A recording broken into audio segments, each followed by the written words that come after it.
Bueno, hoy vamos a hablar de vivienda. Pues pusimos Pemex para la próxima semana. Hoy es vivienda. Vamos a felicitar a una estudiante. Me pasaron esto hace un ratito. Valeria Palacios Cruz. Vamos a felicitar a Valeria Palacios Cruz, que ganó la Medalla Mundial de Educación que organiza la Fundación HP. Es egresada del CONALEP y del Tecnológico Nacional de México, dos instituciones públicas del país. Ella ganó un concurso en inteligencia artificial, robótica, desarrollo de drones para mejorar el ambiente y todo alrededor de su comunidad en Veracruz. Ya pronto nos vamos a reunir con ella, parece que el día de hoy la van a premiar y muchas felicidades. Bueno, hoy vamos a hablar de vivienda. Va muy avanzado el programa de vivienda para el bienestar. Ahora les vamos a dar todos los datos. Recuerden que el objetivo es que 1 millón, yo puse de objetivo 1.250.000, Edna pone de objetivo 1.500.000 familias. El objetivo es que 1.250.000 familias, al menos, que ganan entre 1 y 2 salarios mínimos, tengan una vivienda propia. Ese es el objetivo. Son familias que, si no hay un programa de vivienda especial para ellos y para ellas, no tendrían acceso a la vivienda, porque la vivienda, pues en México no es muy accesible. Y este programa pues permite que quien está afiliado al Infonavit tenga este acceso y quien no esté afiliado al Infonavit también lo tenga. O al Foviste. En México ustedes saben que la seguridad social es a través del IMSS y el Infonavit, del ISSSTE y toda su integralidad, con Foviste, con Pensioniste. Y hay familias que no tienen este acceso a la seguridad social, aunque tienen acceso a los programas de bienestar, como la pensión adulto mayor. Pero en este caso, una parte muy importante de las viviendas es para estas familias a través de la Comisión Nacional de Vivienda. Entonces les vamos a informar los avances en la construcción, cuántas viviendas ya se están construyendo, cuántas viviendas ya están asignadas a familias y cuántas viviendas vamos a tener construidas para el 2026. El programa, como saben, se llama Programa de Vivienda para el Bienestar y además está el programa de escrituración. Muchas familias que no tienen la certeza jurídica de su predio, es 1 millón de viviendas que tengan escritura, esa es la meta. Además, pues la disminución de las tasas de interés, de los créditos, que son más de 5 millones de familias beneficiadas. Así que si lo pensamos con el programa de vivienda para el bienestar, al menos se van a beneficiar cerca de 8 millones de familias en el país, las que menos tienen, las familias que de otra manera no tendrían acceso a la propiedad de una vivienda. Bueno, vamos entonces con Edna primero.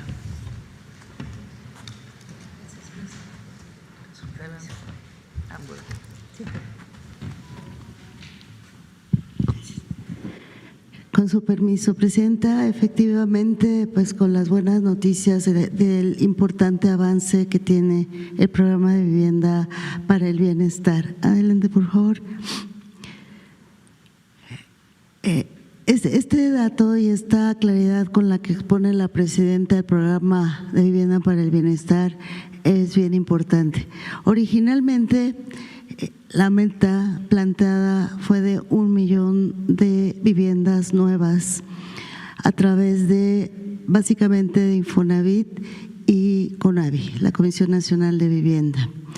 Conforme fue pasando el tiempo, se fue consolidando el programa. Hoy el gran reto sería 1.800.000, como dice la presidenta, pero al menos de ese 1.800.000 sería la conclusión de 1.250.000. ¿Cómo se distribuye esa meta? Básicamente se incrementa de manera sustancial Infonavit con 1.200.000, que tiene toda esta capacidad, 500.000 a través de la Comisión Nacional de Vivienda, y ya se suma 100.000 viviendas a partir de Foviste. Entonces esa es la propuesta. Estamos haciendo todo el esfuerzo por llegar al 1.800.000 y estos datos también son bien importantes. En total, para este año ya se logró alcanzar el suscribir 393.686 viviendas a través de Infonavit y de CONAVI en todo el país. Quiere decir que se superó la meta. Si ustedes recuerdan, en la conferencia pasada ya estábamos alcanzando las 390.000, ahora superamos un poquito más. Esto representa entonces que se beneficiarán a 1.4 millones de personas en 478 proyectos en 31 entidades del país. Entonces, este es el dato duro. Cuando señalo que son suscripciones, es que implica llegar a suscribir con menos contratos, significa contar con el suelo, contar con todas las factibilidades, elaboración de proyectos. Entonces, todos estos contratos se lograron en estos más de 470 proyectos. También se otorgaron 420.000 subsidios o apoyos o créditos en todo el país. Un número muy importante fue en el oriente del Estado de México, con más de 100.000 apoyos, que también supera la meta prevista originalmente para 2025. Y con eso se beneficia a 1.5 millones de personas. Adelante. De la certeza jurídica, que también nos habló la presidenta, en 2025 se entregaron 270.000 documentos, una parte a través del Instituto Nacional de Suelo Sustentable, con escrituras en los lotes de las familias, y el resto con documentación de Infonavit y de Foviste, que se refiere a la certeza jurídica, a la liquidación de créditos, y que también ha tenido un gran impacto. 970.000 personas beneficiadas en 2025. Adelante, por favor. Un programa muy importante que se sumó a Vivienda para el Bienestar tiene que ver con mejorar las condiciones crediticias de los créditos, de lo que se llegó a llamar los créditos impagables, y entonces con Infonavit y con Foviste se mejoraron las condiciones crediticias de 4.8 millones de personas. Adelante.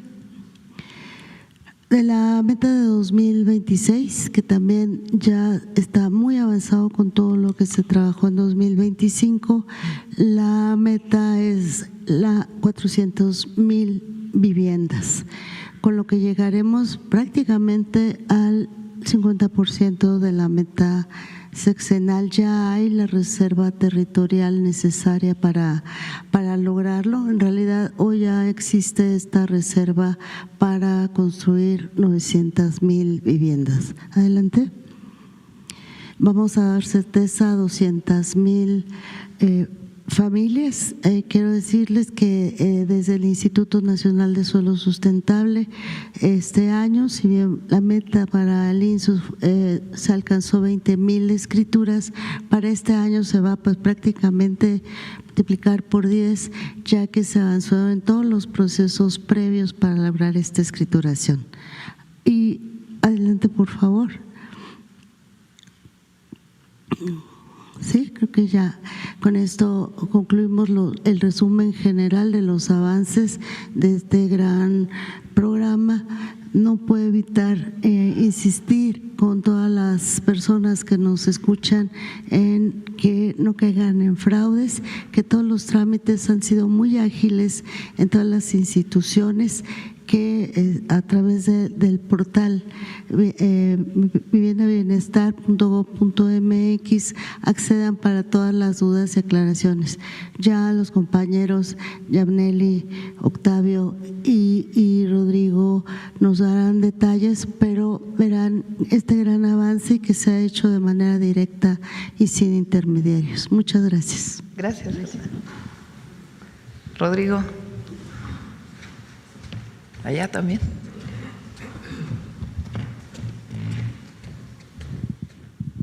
Con su permiso, Presidenta, buenos días a todas y a todas. Vamos a dar cuenta cómo vamos en la CONAVI. La que sigue, por favor. Bueno, el programa seccional son 500,000 viviendas nuevas en unidades habitacionales y 300,000 mejoramientos.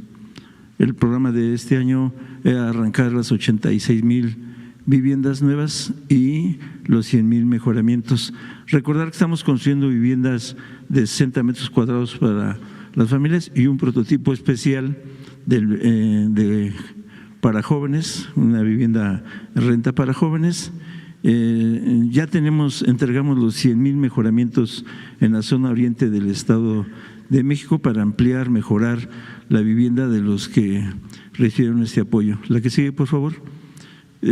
Una cosa muy importante es el apoyo de los municipios, de los gobiernos estatales y de la Federación para el tema del suelo. La CONAVI está trabajando con suelo donado por esos tres órdenes de gobierno. Tenemos 381 predios que suman 1,741 hectáreas para hacer 204,734 viviendas. Y ahí ponemos en este cuadrito cómo está distribuido los predios, las hectáreas y las viviendas para cada uno de los estados de la República. La que sigue, por favor. Para este 2025 que terminó, estamos trabajando en 214 predios, en 971 viviendas y tenemos ya en ejercicio en obra 82,497 viviendas. Y también ahí ponemos un cuadrito donde está cada uno de los estados, cuántos predios, cuántas hectáreas y cuántas viviendas ya estamos construyendo de estas 82,497 viviendas. La que sigue, por favor. Este es como está desarrollándose el trabajo que termina el 2025, que es, tenemos contratados y en proceso de obra 133 predios que suman 49,339 viviendas. Cuando decimos están en obra, nos referimos que ya están pegando bloc, poniendo losas, ya están levantando los edificios. Y cuando hablamos de viviendas que están en trabajos preliminares, estamos hablando de acomodo de tierra, de las plataformas, de la armazón de las cimentaciones. Ahí tenemos 81 predios, 33,158 viviendas. Y traemos 13 predios que están desarrollándose los proyectos ejecutivos. En total suman las 86,000 viviendas que están en proceso. De esas 86,000 viviendas, el 20% son prototipos de vivienda para jóvenes de 40 metros a 45 metros cuadrados, 17,200 viviendas para jóvenes que estudian y jóvenes que trabajan. La que sigue, por favor. ¿Cómo va el avance? Aquí presento una serie de imágenes de cómo va el avance de la obra. Este es en Los Cabos, allá en Baja California Sur. Con ese arrancamos el programa de vivienda para el bienestar allá en Los Cabos. Prácticamente la unidad está ya levantada, terminada. Estamos construyendo 704 viviendas, que es para la reubicación de las familias que viven en la zona de riesgo en el río seco de allá de Los Cabos. La que sigue, por favor. En Cajeme, en Sonora, estamos construyendo 302. Son no solo 302, si vemos luego el cuadro, en Sonora tenemos 6,000 viviendas en proceso. Solo estamos mostrando algunas de las obras. La que sigue, por favor. En Tepic, Nayarit, estamos ahí, este proyecto son de 304 viviendas. La que sigue, por favor. En Yurécuaro, ahí en Michoacán, son 448 viviendas. La que sigue, por favor. En San Agustín Tlaxiaca estamos construyendo 2 unidades habitacionales. Esta es de 2.500 viviendas en un predio que se llama Destic, allá en el estado de Hidalgo. La que sigue, por favor. Y este es Signova, también ahí en el municipio de San Agustín Tlaxiaca. Aquí son 1.410 viviendas en un predio que se conoce como Signova, como Signova. Sí, adelante, por favor. Aquí estamos en Querétaro, Ezequiel Montes, estamos construyendo 148 viviendas en este predio. La que sigue, por favor. Aquí estamos en Puebla, en el municipio de La Esperanza, 360 viviendas. La que sigue, por favor. Cuautla de Morelos, 512 viviendas. La que sigue, por favor. San José Chiapa, allá en Puebla, 1.160 viviendas. En Huimanguillo, Tabasco, 880 viviendas. La que sigue, por favor.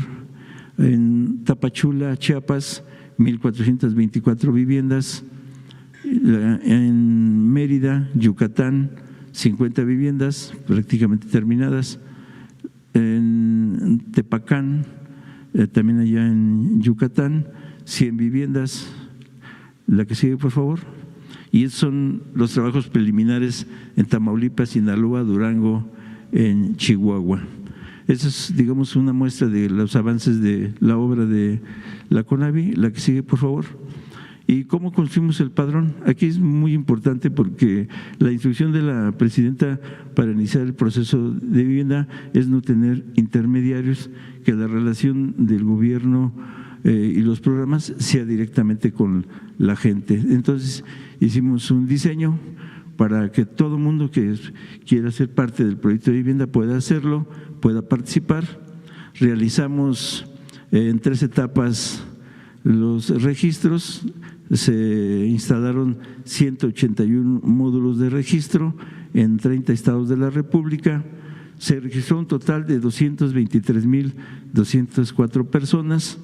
En agosto 93.216, en septiembre 61.304 y en noviembre 68.648.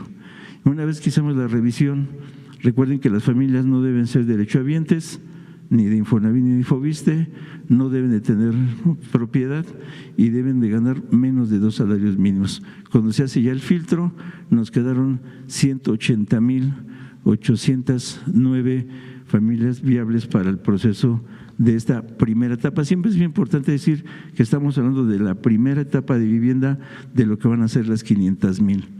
Y luego pasamos, la que sigue por favor, a las asambleas y los sorteos.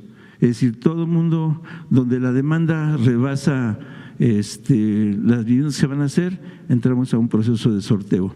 Realizamos 154 asambleas y sorteos en 147 municipios de 30 estados de la República. En los casos donde los proyectos suman más de 150 viviendas, pasamos directamente priorizando y asignando de manera directa a adultos mayores y a personas con discapacidad, y los demás los mandamos al sorteo.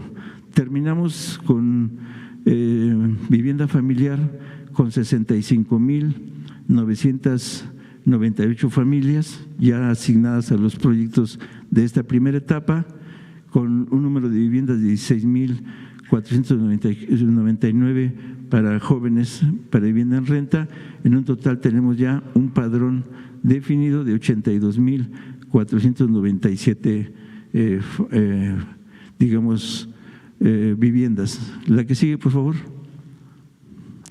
Ya para finalizar, tenemos aquí las redes por las cuales nos podemos comunicar, tener información, la de atención, la de quejas, las redes y lo del portal ciudadano.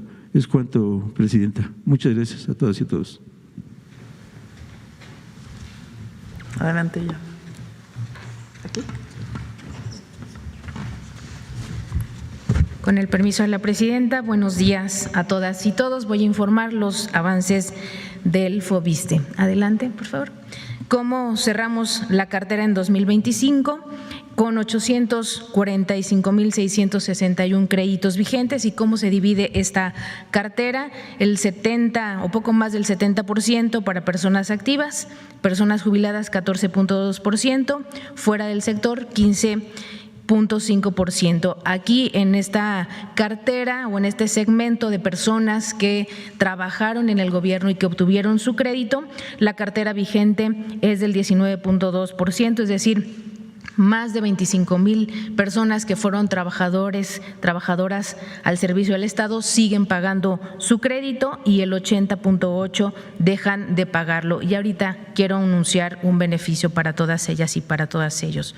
En relación al programa de justicia social que pudimos hacer gracias al decreto de la presidenta y que tiene esta meta de 400,000 personas acreditadas, ya cumplimos nuestra primera etapa al 100%, en la que se beneficiaron de manera principal a las personas pensionadas y jubiladas. La segunda etapa ya alcanza el 73% y este 30 de enero vamos a concluir el 100%, y la tercera etapa, que se trata de las reestructuras de personas activas, la vamos a concluir el 15 de febrero del presente año. Recordemos que el programa de justicia social con el que se condonan y se están resolviendo y liquidando los créditos para el caso del Foviste comenzó en el mes de mayo, después de la publicación del decreto de nuestra presidenta, y hemos beneficiado a más de 247,000 familias hasta la fecha.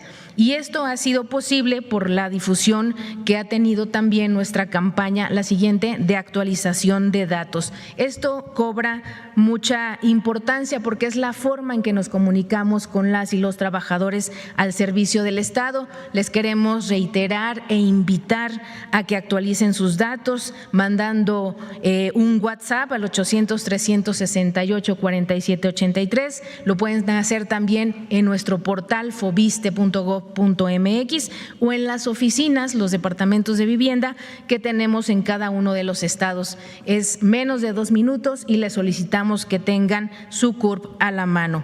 Esta actualización de datos, la siguiente por favor, nos ha permitido entregar constancias de finiquito a las personas a las que ya se les liquida su crédito, en las que ya les anunciamos que se acaba la deuda con el Foviste, que hay estados de cuenta en ceros en 27 entidades. Y también esta misma campaña de actualización de datos nos ha permitido enviar las cartas con las buenas noticias del Gobierno de México por condonaciones de intereses y de adeudos a más de 83,377 personas a través de las y los carteros de México y el Servicio Postal Mexicano. ¿Cómo avanzó y cómo quedó nuestra colocación de créditos en el 2025? Alcanzamos el 96.8%, más de 30,000 créditos otorgados, y de ellos colocamos 8,143 a personas, a servidoras públicas y a mujeres pensionadas. Y nuestro promedio de crédito se mantiene por 1,100,000 pesos a nivel nacional. La siguiente.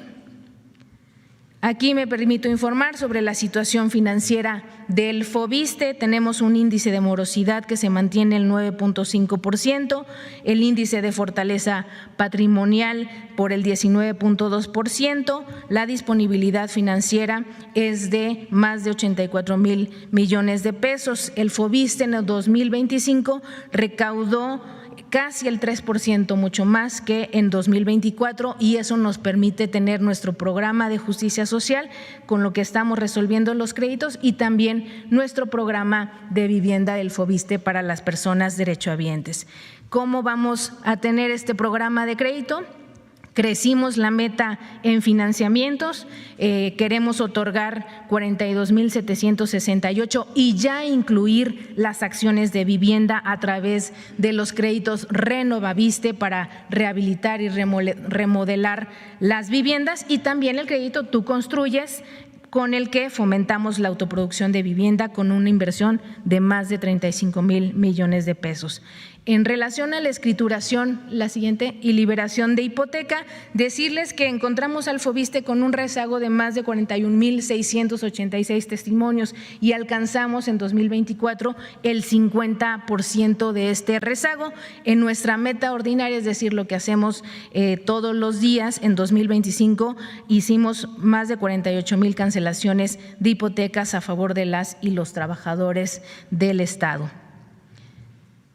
En cuanto al programa de vivienda, como saben, tenemos una meta sexenal de 100,000 viviendas que suman al programa Vivienda para el Bienestar, y este año construiremos 20,000 viviendas. Actualmente ya contamos con 26 predios en 15 entidades. Estamos listas y listos para arrancar nuestro programa seguramente en Puebla de Zaragoza, donde construiremos 480 viviendas y ya estaremos dando ese banderazo de salida.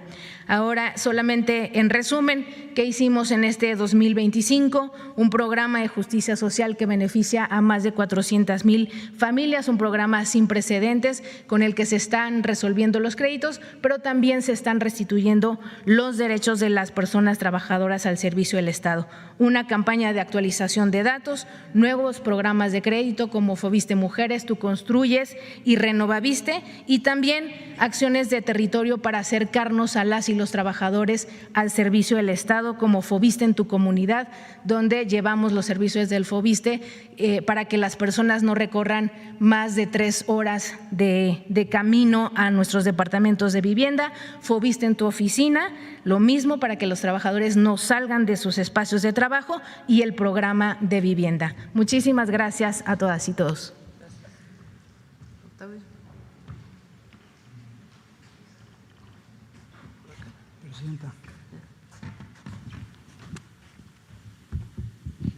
Muy buenos días a todas y a todos. Con su permiso, Presidenta, informarles acerca de los avances del Infonavit.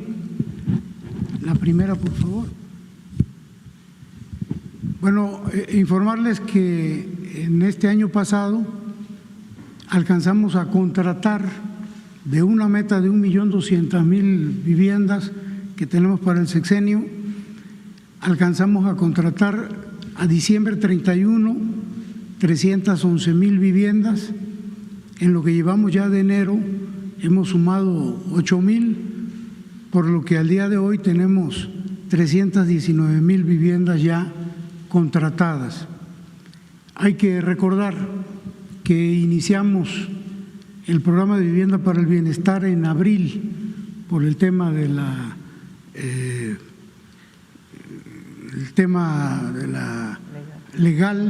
de la reforma legal al Infonavit. Se nos fueron los primeros 3 meses, pero alcanzamos a esta cifra. Estamos considerando que para este año una meta de 396,000 viviendas contratadas.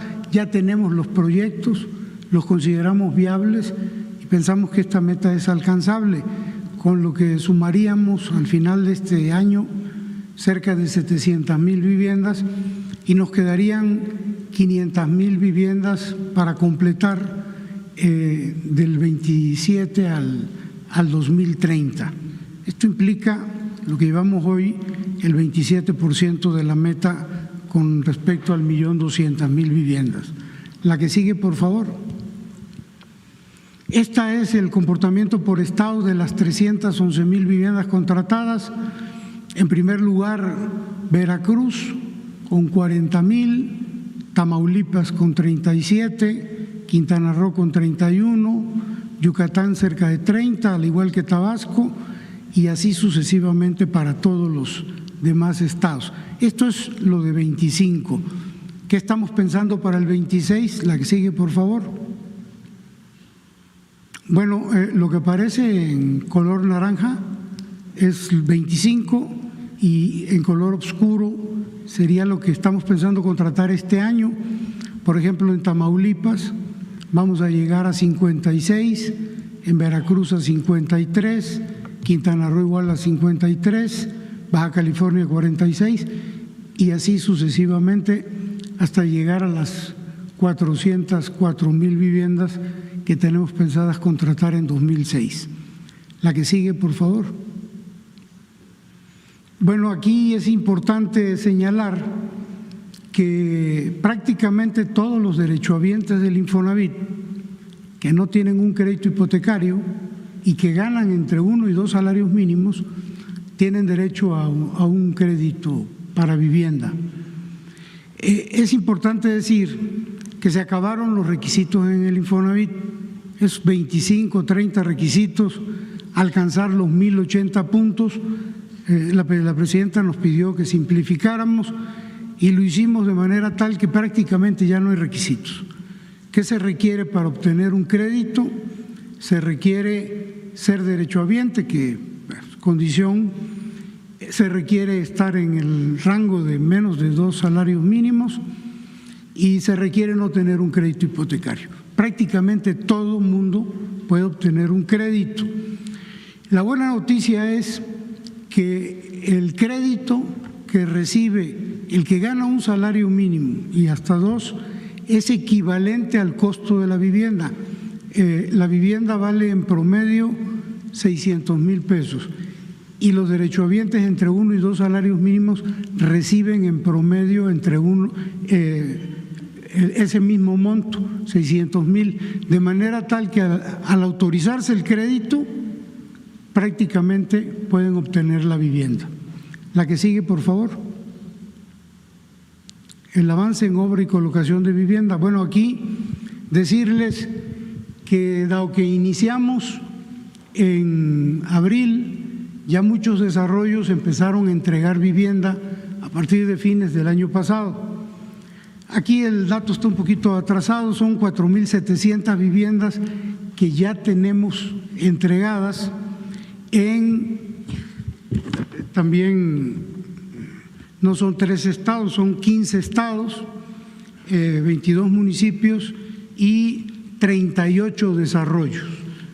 Hay un error en la gráfica y es muy importante que la gente sepa, y voy a aprovechar porque no siempre se tiene esta oportunidad, para que los derechohabientes de Michoacán, de Coahuila, de Quintana Roo, Tamaulipas, Tabasco, Veracruz, Nuevo León, Guanajuato, Morelos, Zacatecas, Sinaloa, Oaxaca, Yucatán, Chiapas y próximamente la semana que entra en San Luis Potosí, sepan que ya estamos entregando vivienda en esos estados. De estas 4,700 viviendas que se han entregado, en términos de género, prácticamente el 49,9% es para hombres, lo mismo que para mujeres. Ligeramente arriba son mujeres las que han adquirido al día de hoy los créditos. Y algo que es muy importante, jóvenes menores de 29 años, entre 18 y 29 años, casi el 40% de la vivienda que llevamos colocada al día de hoy. Entre 39 y 30, el 37%. Entre 49 y 40 años, el 18%. Adultos de 59 a 50 o de 50 a 59, el 6%. Y inclusive adultos arriba de los 60 años también han tenido la posibilidad de obtener un crédito. Algo que también es relevante decir es que el 85% de quienes les hemos entregado vivienda al día de hoy tienen un rango de salario entre 1 a 1.5 salarios mínimos y el resto entre 1.5 y 2. Estamos cubriendo exactamente el objetivo del programa. La que sigue, por favor. Aquí tenemos un video, si me permite, Presidenta. Antes, los que estaban en el Infonavit crearon créditos injustos, impagables, para beneficio de los que habían construido las viviendas y beneficio de unos cuantos. Pero ahora el Infonavit cambió nos comprometimos a que el Infonavit iba a construir vivienda para quien menos tiene y ya está en la Constitución y en la ley del Infonavit. Y nos comprometimos todo el equipo a que íbamos a construir 1.200.000 viviendas en el sexenio para quien menos tiene, para quien gane entre 1 y 2 salarios mínimos, y hoy estamos entregando vivienda. Este video que vimos no es un render, no son fotografías, es un desarrollo del Infonavit para vivienda para el bienestar. Está muy bonito, está en Playa del Carmen. Ahí la presidenta nos hizo el favor de iniciar la entrega de viviendas. Son casi 1.000 viviendas, pero ese es el tipo de vivienda que se está construyendo. Vivienda tal y como nos pidió la presidenta, bien ubicada, con todos los servicios, 60 metros, sala, comedor, cocina, baño completo, 2 recámaras, cuarto de servicio. Se cumple perfectamente con las indicaciones que nos dio la presidenta. Son casas muy dignas y el precio es promedio 600,000. Lo que sigue, por favor. Bueno, hablarles de los créditos del Infonavit, en este caso Mejoravit, que es para mejora y ampliación de vivienda. Teníamos una meta en este año de 225,000 créditos, alcanzamos a llegar en diciembre a 290,000. La que sigue, por favor. Y esto que es muy importante, los créditos impagables. Cuando inició esta administración, le informamos a la presidenta que habían 4.856.000 créditos impagables. Esto es, aunque la gente pagara intereses y capital, se les cobraba un interés, el incremento del salario mínimo, y eso convirtió a todos estos créditos en impagables.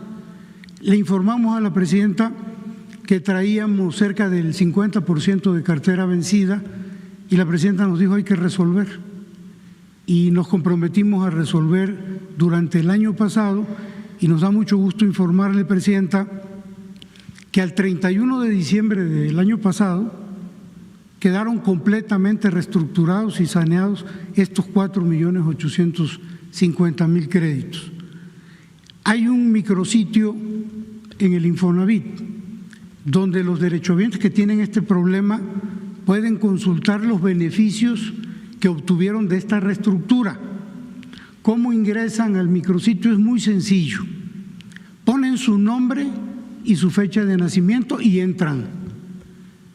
Si no se acuerdan de su nombre y de su fecha de nacimiento, ponen el número de seguridad social y entran, o con su número de crédito, una de las tres, y se encuentran con lo siguiente. La que sigue, por favor. Bueno, antes de ponerles los ejemplos, ¿cómo quedaron saneados estos 4.856.000? 261,000 de estos, cuando se reestructuró, quedaron pagados, ya no deben nada. 1.147.000 tuvieron una reducción de saldo inmediata, y 3.446.000 se les redujo la tasa, el saldo, o sea, tuvieron una quita en su saldo y tuvieron otro tipo de beneficios. O sea, todos quedaron en condiciones de poder pagar tranquilamente ya sus créditos. Veamos algunos ejemplos de cómo aparece en el micrositio estos beneficios.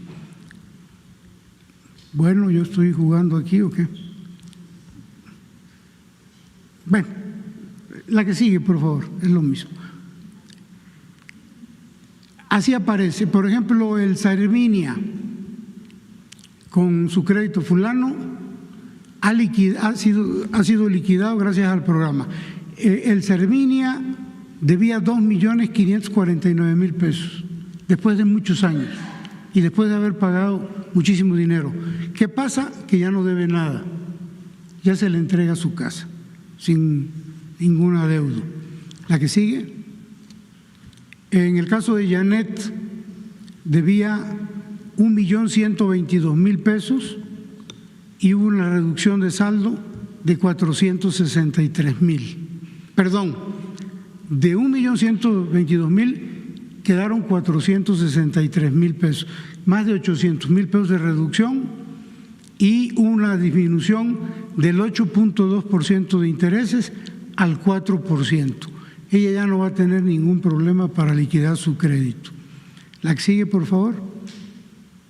Larisa Yolitzin debía 1.715.000 pesos, ya solo debe 489,000 pesos, tenía una tasa de interés del 12%, ahora nada más se le cobra el 3.5% y antes su plazo para pagar todo esto, que no lo iba a poder pagar nunca, eran 305 meses, ahora tan solo son 87 meses. La que sigue, por favor.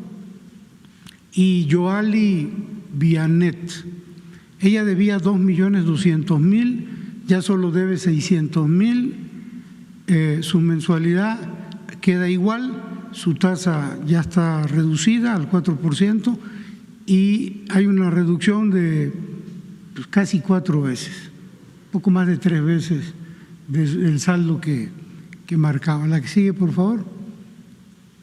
En el caso de Noé, debía más de 1 millón de pesos, ya solo debe 330,000, su mensualidad queda igual, pero la tasa pasa del 7.5 al 4%. Tampoco ya va a tener ningún problema para pagar. La que sigue, por favor. La situación financiera del Infonavit, muy rápido. Cuando llegamos en el fondo de vivienda, habían 146,000 pesos. La política de incremento salarial del gobierno de Eliseo López Obrador, que pasó de 80 pesos a 248 pesos, incrementó el fondo de vivienda, de manera que nosotros recibimos en septiembre del 24 779,000 pesos, 779,000 millones de pesos. Hoy tenemos 892,000 millones de pesos en el fondo de vivienda y estos son los montos. La que sigue.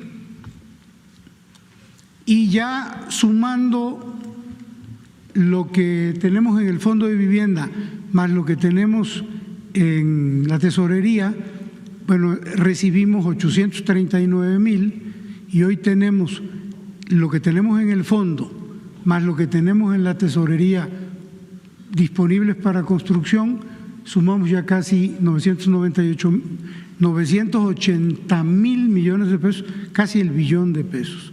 Entonces, los recursos financieros del Infonavit están bastante bien. Creo que es la última lámina, no sé si hay otra, es la última. ¿Es cuánto, Octavio, ¿por qué no presidente? explicas cómo acceden las personas a la nueva vivienda? ¿Perdón? ¿Cómo accede el beneficiario del Infonavit, el derechohabiente del Infonavit, a la nueva vivienda? Con mucho gusto, presidenta. Pues prácticamente ya no hay requisitos. Lo que tiene que hacer la gente que tiene interés en estas viviendas es presentarse, se le busca, se le da una precalificación que se le llama, que no es más que encontrarlos como derechohabientes y prácticamente tienen derecho. Fíjense, algo que nos da muchísimo gusto es que, para que ustedes vean la simplicidad ya del trámite, un muchacho de 18 años, de 20, 21 años, llega con 6 meses de estar cotizando, llega, lo identificamos, verificamos los 6 meses de cotización y de inmediato se le da el monto del crédito necesario para adquirir una de estas viviendas. Es muy rápido, es cuestión de 1 o 2 días máximo y no hay trámites, es algo muy rápido. En el desarrollo que ustedes vieron que la presidenta inició la entrega de viviendas, ahí la gente cuando llegó íbamos a entregar 90 viviendas, 100, se han vendido más de 400, tenemos una lista de espera de 600, todavía están detallando los departamentos. Les estamos entregando la vivienda aclarándoles que no están terminadas, pero la gente dice, yo ya quiero, a mí apártenmela. Y lo que estamos haciendo es recibiendo el pago, pero todo el dinero que pagan antes de que les entreguemos la vivienda se lo mandamos a capital, sin intereses, y eso los beneficia porque les va bajando su saldo. Entonces es muy sencillo, lo único que necesitan es ir al Infonavit y identificarse como derechohabientes, se les busca y prácticamente todos tienen derecho. Hay gente que por la edad ya se les dificulta, pero normalmente los que tienen muchos años tienen algún ahorro en su fondo de vivienda y con ese fondo les complementamos el crédito y también les estamos otorgando la vivienda. Entonces, una invitación a todos los derechohabientes que necesiten vivienda a que se acerquen a las oficinas del Infonavit, a los puntos de venta de estos estados y que tramiten su crédito. No van a tener ningún problema, Presidenta. Quien no gana 2 salarios, ya estoy preguntándole ya, estoy de reportera. Quien no gana menos de 2 salarios mínimos, ¿sigue teniendo acceso a crédito en el Infonavit? Quien no gana menos de 2. O sea, quien gana 3 salarios mínimos, 4, 5, 6, sigue teniendo acceso a un crédito del Infonavit. Todos tienen acceso a un crédito Infonavit. El tema es que para el programa de vivienda para el bienestar, estas viviendas sí se circunscriben a 1 o 2 salarios mínimos. Pero quien gana más de 2 sigue teniendo acceso a su crédito del Infonavit. Y de hecho seguimos entregando créditos a todos aquellos derechohabientes del Infonavit. O sea, el Infonavit entrega financiamiento para muchas más viviendas que el 1.200.000, pero estas están destinadas, de acuerdo con el programa de la Presidenta, para los que menos ganan, a 1 y 2, pero todo el mundo tiene derecho a un crédito. También.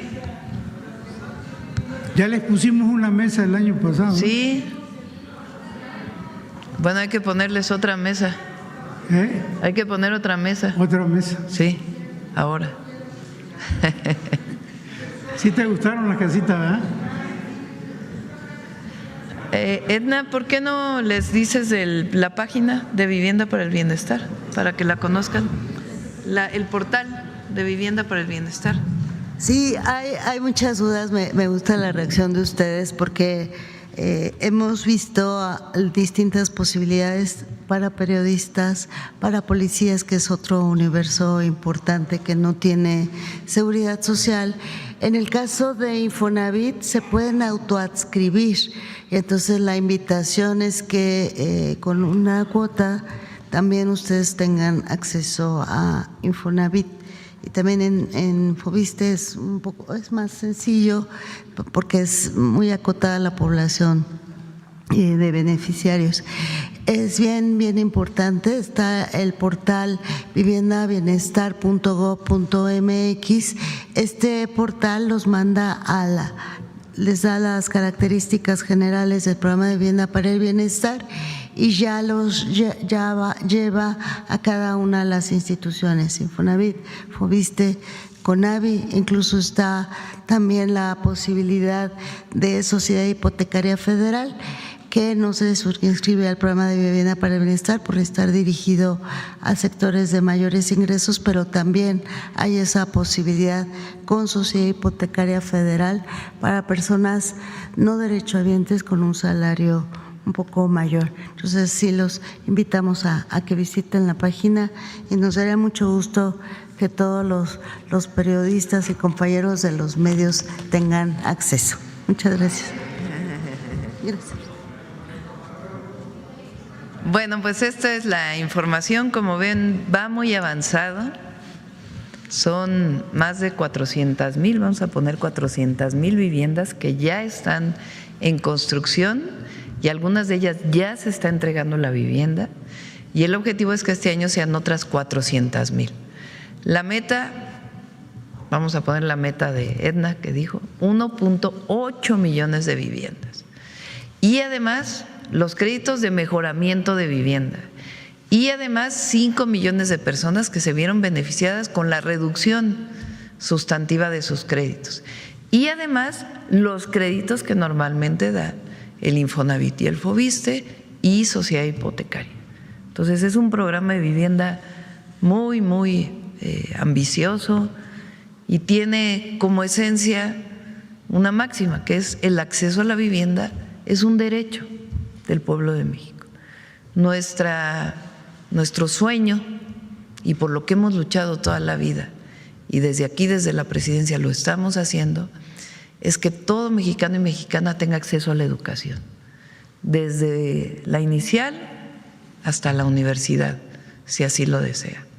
Obviamente la obligatoria pues es secundaria, preparatoria y si desean estudiar en la universidad, que lo pueda hacer de manera gratuita, que tenga acceso a la salud.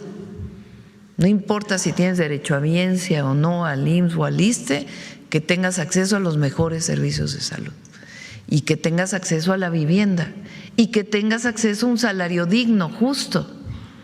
Si las familias mexicanas tienen acceso a un salario justo o son comerciantes o son emprendedores, que tengan la posibilidad de hacerlo y que tengan acceso a los derechos que todo mexicano y mexicana debe tener para tener bienestar.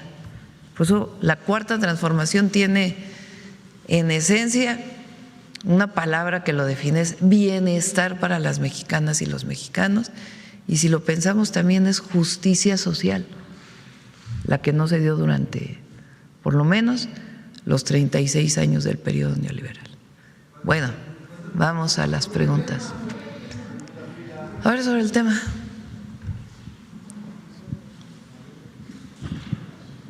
Buenos días, Eduardo Esquivel Ancona, Domo de Cristal. Buenos días a todo el presidio. Buenos días, presidenta. Mi primera pregunta es acerca los gobiernos neoliberales hacían créditos impagables y muchos abandonaron las viviendas que les dio el Infonavit. Se calcula que son 843,000 viviendas. ¿Qué se van a hacer con esas viviendas? ¿Pueden ser rehabilitadas? Hay algunas que tengo entendido que no se puede porque o están muy lejos, no hay la infraestructura, pero hay otras que sí se podrían aprovechar. ¿Hay algún crédito del Infonavit para que la gente pueda acceder a estas casas y si ya se tiene un censo de cuáles sí se pueden, ¿no? Ya se terminó el censo, ¿no? O todavía falta un poco. Nuestros compañeros de bienestar han tenido muchísimo trabajo, pero ya se va a terminar el censo para poder saber cuántas viviendas están en condición de abandono, cuántas viviendas están ocupadas por quien adquirió el crédito, pero sencillamente no han podido pagar el crédito. ¿Y cuántas viviendas están ocupadas por otras personas que no son realmente quienes adquirieron el crédito? Una vez que tengamos el censo, podemos hacer un programa integral, un programa en donde aquellos que siguen viviendo en esa vivienda pero no han podido pagar su crédito, pues que nos acerquemos a ellos para ver de qué manera lo pueden hacer. Quienes llegaron a esa vivienda sin que sean los derechohabientes del crédito, pues hay que hacer todo un procedimiento para saber si pueden adquirir esa vivienda una vez que resolvamos el problema del crédito y todos los asuntos jurídicos. Y las viviendas abandonadas, muchas de ellas que no tienen servicios, que son de 15 metros cuadrados incluso, que en realidad fueron un negocio, no fueron una vivienda en sí, pues esas tendremos que darles otra orientación. Entonces terminamos el censo y a partir de ahí pues ya podemos informarles qué vamos a hacer con estas viviendas. En algunos municipios son muchas, se dio suelo, se construyó sin ni siquiera tener beneficiarios, o se construyeron muy lejos de los centros de trabajo y sencillamente se abandonaron. Entonces tenemos que terminar el censo para poder dar la alternativa. En otra pregunta también del Infonavit, hay unos créditos muy altos que estaban a salario mínimo. Estos, tengo entendido que hay un programa que se llama responsabilidad compartida para que estos créditos que están a salario mínimo, con los salarios mínimos que incrementó el gobierno de Andrés Manuel López Obrador y el de usted, pues se les vienen los créditos, se les incrementan mucho los créditos.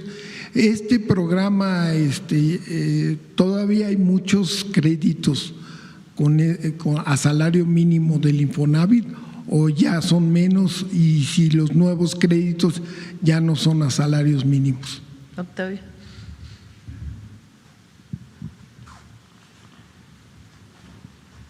Sí, todos los créditos van a tener o están teniendo una reestructuración, y desde luego los que tienen un salario mínimo tienen derecho a un crédito, es parte de este programa de vivienda para el bienestar. Entonces no sé exactamente el caso concreto que tú señalas, pero lo podemos revisar o pedirle a la persona que tiene ese problema que se meta al micrositio de Infonavit y a lo mejor ya aparece ahí su solución. Para que ya no sea salario mínimo su crédito. Es que es el crédito que se incrementa si el salario mínimo se incrementa. Son exactamente a los que me refiero. O sea, ¿qué pasaba antes? Antes ni los bancos, ni los más usureros de la historia del mundo, del universo. Aquí en el Infonavit se cobraban los intereses y se cobraba el capital, como debe ser y como cobran en todos los bancos. Algunos cobran más caro los intereses, esa es la diferencia. Pero en el Infonavit no solo se cobraba el capital y los intereses, sino que se le adicionaba el incremento al salario mínimo, que es lo que tú te refieres. Esos son los créditos impagables, esos son los 4.856.000 que ya se reestructuraron y que ya quedaron en condiciones de pagar. Exactamente a eso nos estamos refiriendo. Son 4.8 millones. Y actualmente ya no se tiene, si yo adquiero un crédito nuevo, ya no sé, esto ya no me van a incrementar el salario mínimo. De hecho, durante el gobierno del licenciado López Obrador ya se dejaron de dar estos créditos. Fueron como 1.600.000 créditos que se dieron en esa administración, pero ya sin el incremento del salario mínimo. Cuando uno ve el comportamiento, ¿podemos poner una lámina, Presidenta?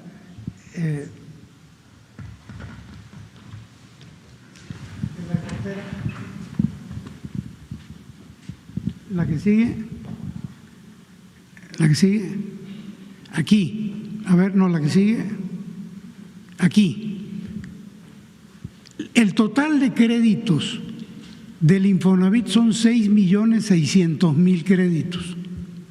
Este 1.300.000 se otorgó en el sexenio del licenciado López Obrador, pero ya de manera correcta.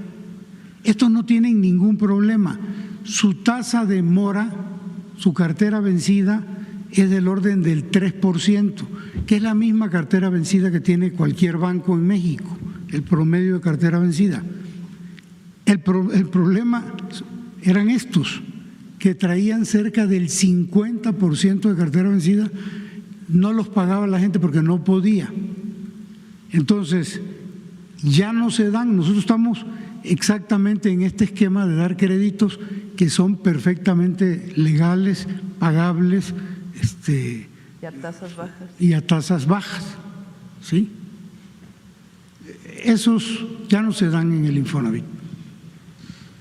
En una siguiente pregunta, Sociedad Hipotecaria Federal va a seguir dando, ya lo dijo la licenciada, va a seguir dando créditos a las personas, pero también va a seguir dando créditos a los desarrolladores hipotecarios para… Esencialmente es a las personas. Sí. Hoy no los invitamos, pero los podemos invitar a la siguiente de vivienda para que expliquen cómo está funcionando Sociedad Hipotecaria.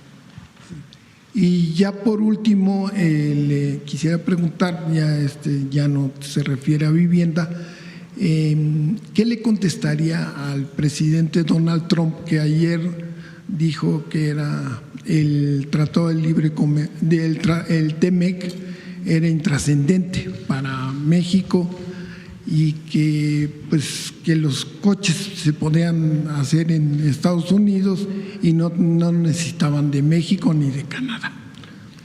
Nuestras economías están muy interrelacionadas, muy integradas.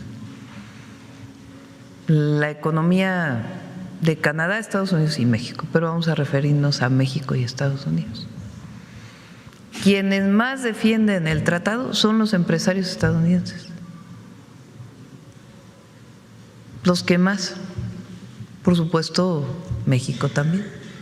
¿Por qué? Porque hay una integración muy grande. Ellos tienen muchísimas plantas de producción, no solo de autos, sino de muchísimas temas. Recientemente compraron una empresa de transformadores en México, una empresa estadounidense, con un monto muy significativo. Quiere decir que hay confianza en el país. Entonces, no estoy convencida pues que va a seguir la relación comercial con Estados Unidos. La cadena de suministros.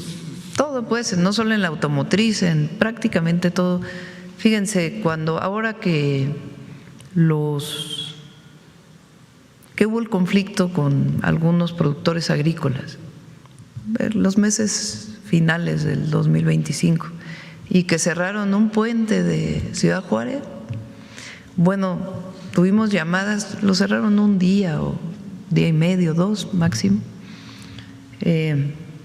Las llamadas desde Estados Unidos al secretario de Economía, al secretario de Relaciones Exteriores, de que se abriera la frontera porque estaba afectando ya a la producción en Estados Unidos, de distintas áreas.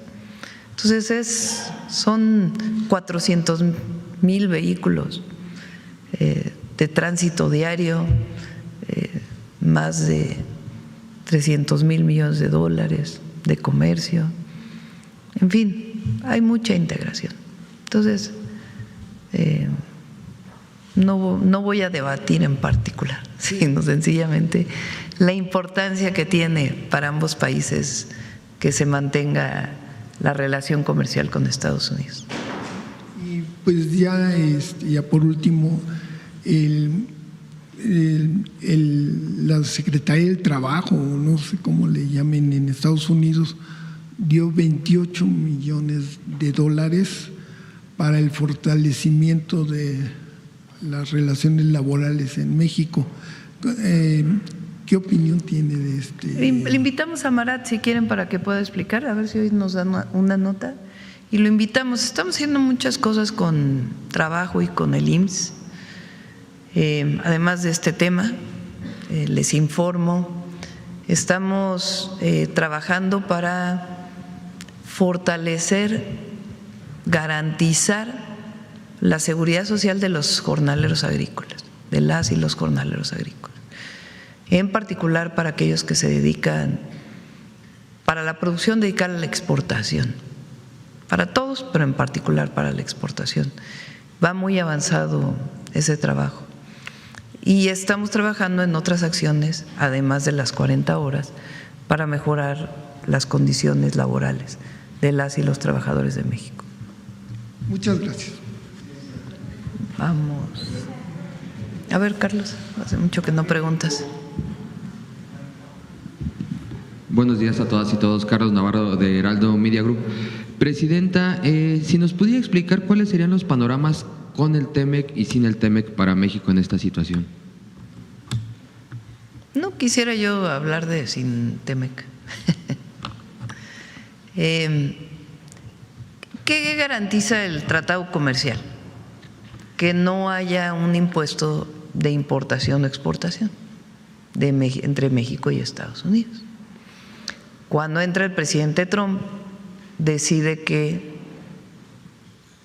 poner un impuesto a todos los productos que no están dentro del tratado, que se exportan fuera del tratado. Para exportar, para producir en México y exportar a Estados Unidos tienes que cumplir una serie de reglas dentro, si quieres estar dentro de los beneficios del TEMEC. Muchas de esas reglas se llaman las reglas de origen, es decir, que la mayor parte de lo que se produce en México venga de la producción mexicana, que no venga de otros países donde importa México y se exporta a Estados Unidos, sino que cumpla con que la mayor parte se produzca aquí en México. Bueno, entre otras reglas. Si cumples con esas reglas, exportas por el tratado comercial. Si no exportas, o si exportas incumpliendo esas reglas, antes podías tener prácticamente 0 aranceles. Ahora sí hay, por una disposición que puso el gobierno de Estados Unidos. Esa manera en que se exportaba, que no era el TEMEC, no sé si se entiende. O sea, hay dos maneras de exportar. Produzco coches, bueno, no coches, no, autopartes. Si estoy dentro del tratado comercial y cumplo con las reglas de origen, exporto sin aranceles. Si no, si la mayor parte del motor que quiero exportar vino de Europa y aquí solo se armó, pues entonces sí tengo que pagar un arancel. Antes de que llegara el presidente Trump, pagaban ellos muy poquito, porque hay una cosa en la Organización Mundial de Comercio que se llama la nación más favorecida. Entonces exportaban con pocos aranceles, ahora sí tienen impuestos. ¿Qué es lo que ha venido pasando? La mayoría ya se están metiendo al tratado. ¿Nos conviene? Sí, sí nos conviene, porque se produce más aquí y hay más cadenas de valor en México. Entonces, esa es en la situación actual. ¿Qué otras cosas le puso un arancel a Estados Unidos? Al acero que exportamos, al aluminio que exportamos.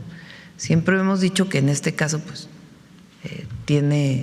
aunque no tiene mucho sentido porque nosotros importamos más acero del que exportamos, pero bueno, tiene un arancel.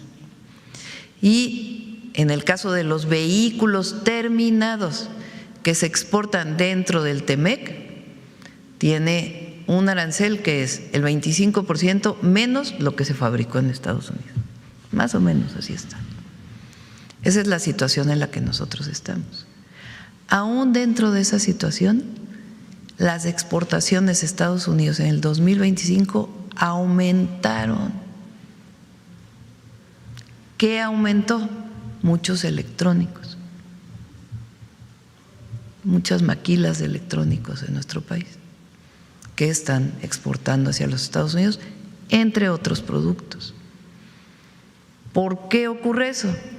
Pues porque la cercanía con Estados Unidos y la integración económica de muchas empresas pues existe.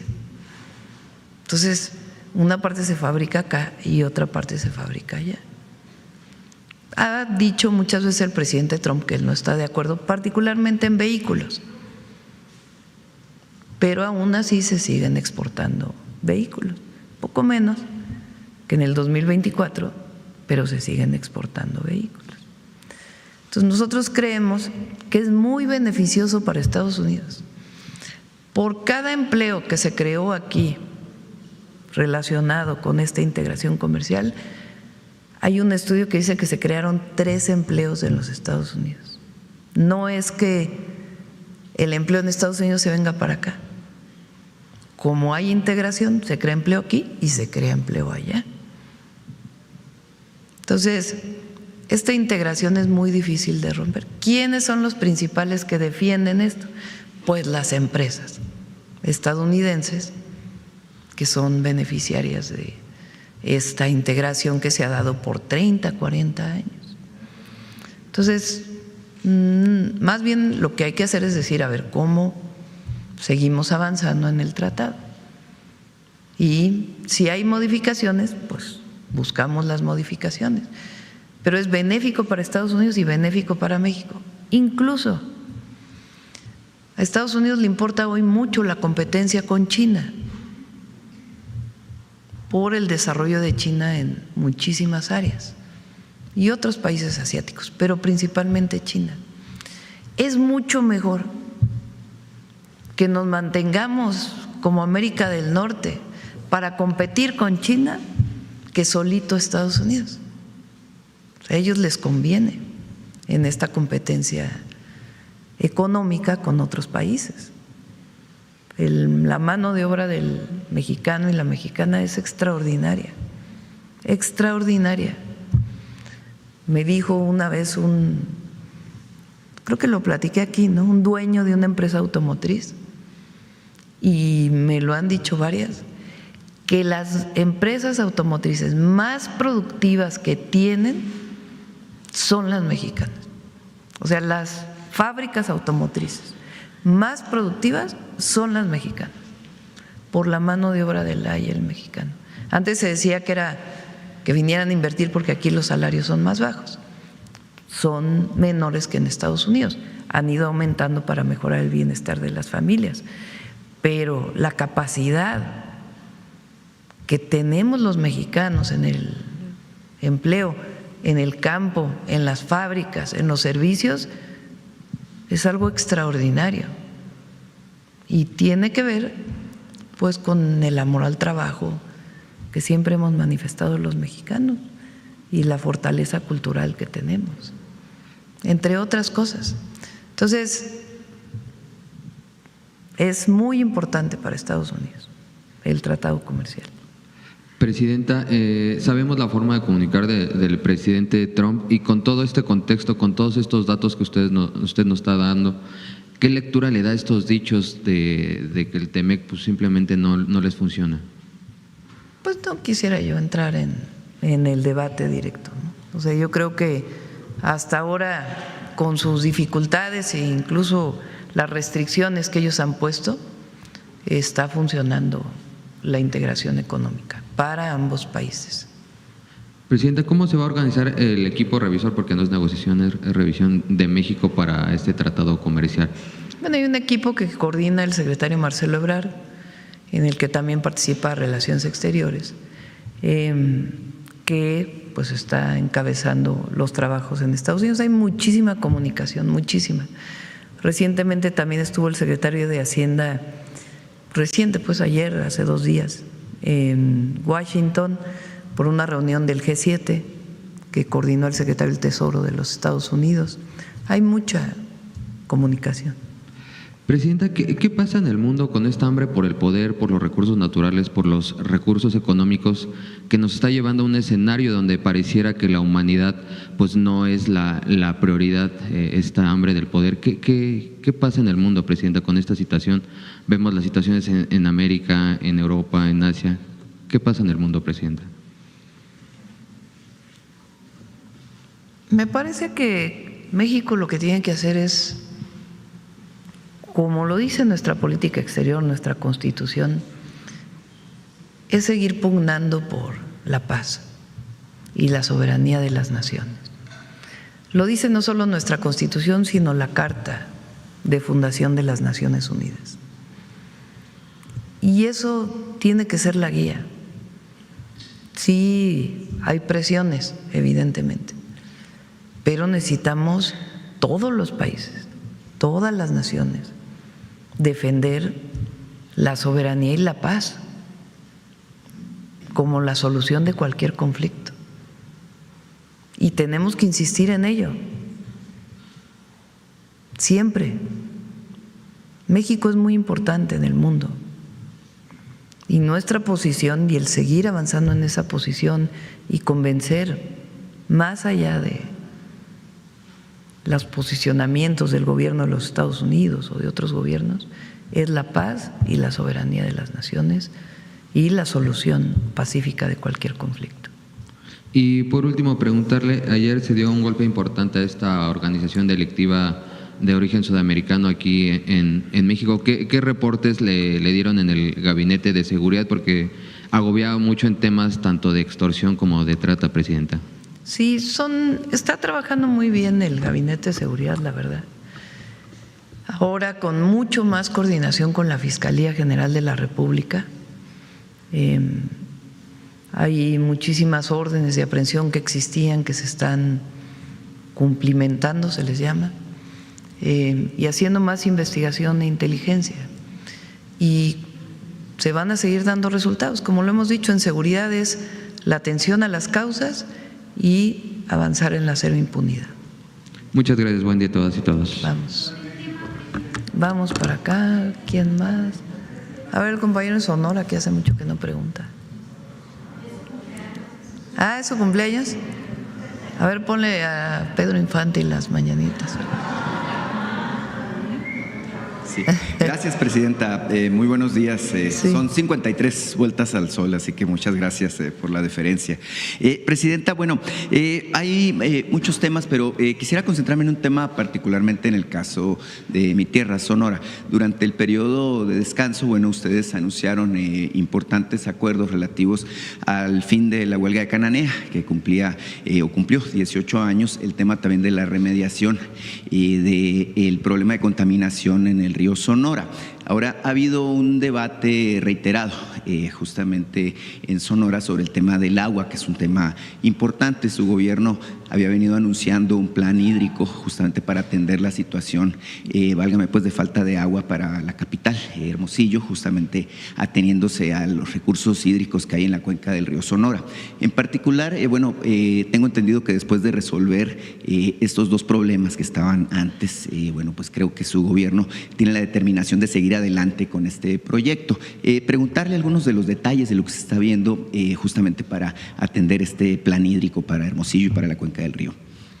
En Sonora tenemos varias obras, obviamente el puerto de Guaymas, la carretera Guaymas-Chihuahua, que este año va a iniciar un mucho mayor avance, y algunas otras obras importantes. Está el programa de vivienda, los programas de salud y obviamente cumplir con el programa de justicia para Cananea que planteamos. Y el tema del agua para Hermosillo lo está trabajando con agua con el gobernador Durazo para que se tome una decisión sobre el tema de las presas y si no algunas otras acciones que se tengan que desarrollar para garantizar el agua para Hermosillo. Entonces está trabajando en ello y con gusto lo informamos. Bueno, en este mismo contexto, Presidenta, se vino hablando durante el último trimestre del año pasado de un proyecto que tiene el gobierno del estado de Arizona. Ellos, tienen una situación similar a la que padecemos en Sonora, mucho estrés hídrico, falta de agua. Y ellos están planteando una propuesta que creo que será interesante revisar, discutir. Ellos quieren construir una megaplanta desaladora, incluso tienen un proyecto para invertir cerca de $4,000 millones en Sonora, justamente en el municipio de Puerto Peñasco, en la zona de humedales. Ellos lo que proponen es, resolver el problema de abasto de agua para dos ciudades importantísimas de Arizona, que son Phoenix, la capital, y Tucson, una de las ciudades importantes del sur de Arizona. Y lo que proponen es construir esta infraestructura, construir evidentemente una serie de acueductos y, ofrecen a cambio agua para resolver el tema del estrés hídrico que padece Hermosillo en particular. Y quisiera yo preguntarle, porque se ha generado ya un debate regional al respecto de este asunto, ¿qué le parece esta idea? Las desaladoras se retrasó un poco la licitación, pero ya se licita la desaladora de Rosarito, en el caso de Baja California. Ahí ya está el proyecto ejecutivo, está atendido el tema ambiental. ¿Qué problema tienen las desaladoras en general? ¿Qué haces con la sal? Bueno, tiene su costo desalar agua, pero las tecnologías existen, es decir, tomar agua del mar, la sal al agua, y el problema es ¿qué haces con la sal? Ese es el principal problema de las desaladoras. Entonces tendría que resolverse qué se hace con la sal. Muchas veces se regresa al mar con estudios y se disuelve nuevamente y no pasa nada, es decir, hay suficiente capacidad del océano para absorber esa sal y que no tenga efectos en la biodiversidad del mar. Particularmente en el Golfo de California es muy sensible y hay una biodiversidad enorme. Entonces habría que resolver qué se hace con la sal en el caso de esta propuesta. La sal puede procesarse y puede también venderse, tiene distintos usos, no solamente el alimenticio. Pero el asunto de regresar la sal al Golfo de California podría tener sus problemas. Entonces hay que estudiar la parte ambiental para poder aprobar una desaladora en el Golfo de California. Sí, en este caso, bueno, se trata de un proyecto de gran envergadura y bueno, al final de cuentas usted sabe que la zona del Alto Golfo pues es una zona sujeta a protección ambiental. Evidentemente, bueno, se trata de recursos extraordinarios que está dispuesto a aportar el estado de Arizona. Es un asunto, bueno, que ha llamado la atención y por lo menos, bueno, plantea una alternativa de solución a este problema que parece eterno que hemos tenido por la falta de agua, Presidenta. Mire, omití presentarme, Demián Duarte de Sonora Power, la revolución que llegó del norte. Tengo otro tema. Hablaba usted ahorita sobre la interdependencia económica que tenemos con los Estados Unidos y cómo, bueno, evidentemente la relación dentro del acuerdo comercial que tenemos con ellos y con Canadá, pues ha sido muy exitosa. Mire, justamente en este contexto, bueno, Sonora sigue armándose y creando, bueno, visiones estratégicas. Ayer se anunciaba por parte del gobierno de Alfonso Durazo una alianza con una firma francesa, una firma que se llama Latecor, que se dedica a hacer partes para los fuselajes de aviones. El tema es que se está proponiendo y se va a hacer, de hecho, porque ya es un acuerdo, crear una estrategia para capacitación de personal que puede incorporarse a esta industria que es la aeroespacial, en donde Sonora pues tiene una ventaja competitiva importante, pero también a otros segmentos de industria, como es la industria electrónica, como es la industria automotriz, como es la industria de autopartes. Evidentemente Sonora, por su carácter fronterizo, pues es uno de los estados más interesados, así como Baja California, seguramente Chihuahua y todos los estados de la frontera, pero también aquí el centro del país, en que se mantenga este modelo de integración y sociedad comercial. ¿Usted cómo ve este tipo de esfuerzos que se están haciendo justamente para mejorar la competitividad? Muy bien, un trabajo extraordinario el que hace Alfonso Durazo al frente de Sonora. Sí, y para terminar, Presidenta, bueno, se ha venido hablando de los polos de desarrollo para el bienestar. Sabemos que, bueno, Sonora fue considerado con uno, el caso particular de Hermosillo. Se ha venido hablando de, bueno, por ejemplo, el vecino estado Baja California no tiene polo de desarrollo para el bienestar, por lo menos no ha anunciado. Y no hace mucho vi yo aquí al alcalde de Cajeme, no aquí en Palacio, sino con el secretario de Economía, Marcelo Ebrard, haciendo las gestiones para alcanzar este proyecto que ya se ha planteado de crear otro polo de desarrollo justamente en Ciudad Obregón, en Cajeme, a partir de las ventajas competitivas que tiene esta región del sur de Sonora. No sé si tiene usted avances al respecto de cómo se presentamos pronto los polos de bienestar, van muy avanzados, se han encontrado distintos esquemas para su desarrollo y ya lo presentamos. Muchas gracias, Presidenta. Gracias. A ver, aquí la compañera.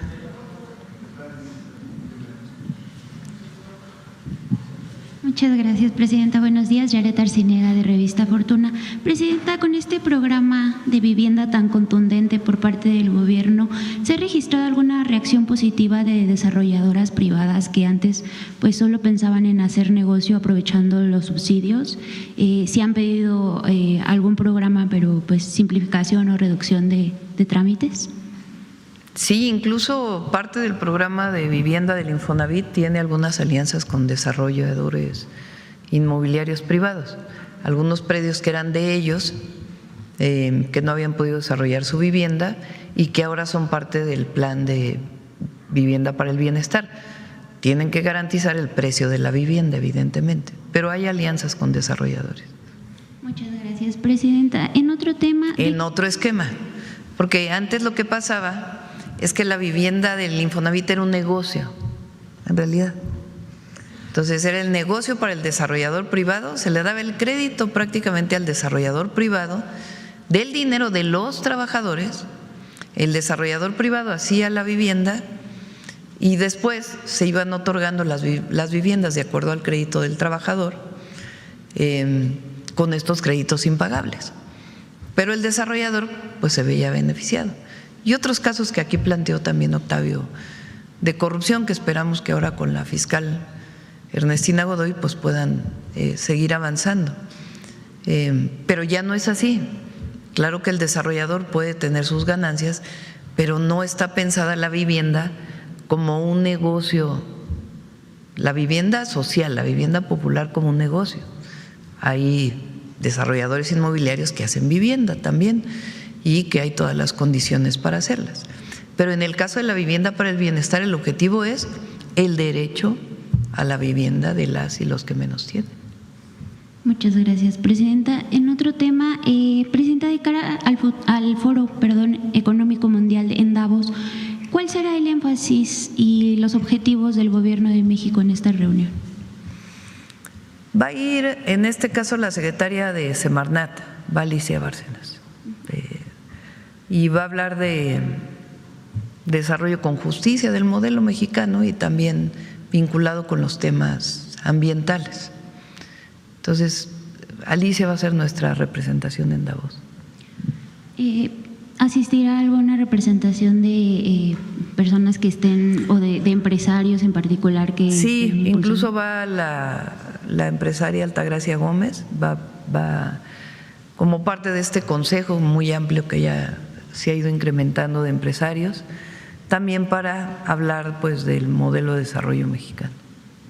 Muchas gracias, presidenta. En un tercer tema, usted ha reiterado el respeto de su gobierno a la autonomía del Banco de México en un contexto internacional donde existen presiones políticas sobre los bancos centrales, como ocurre en Estados Unidos. Preguntarle qué tan relevante ha sido para su administración mantener una relación de sana distancia con la política monetaria de Banco de México. Es muy importante la autonomía del banco. Ahora, como en todo eso no quiere decir que no te puedas coordinar y trabajar juntos en ciertos temas. Por ejemplo, nuestra insistencia de que haya créditos accesibles. Ahora, ya muy pronto vamos a… Luego lo anuncio y no lo presentamos, pero ya lo tenemos prácticamente listo.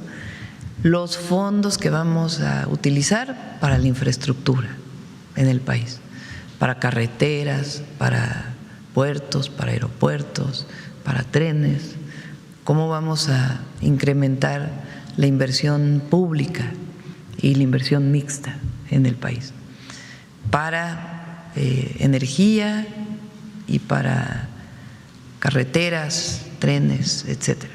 Eso es por un lado. Y por otro lado ya tenemos un programa de créditos accesibles a través de Nafinsa y de la banca.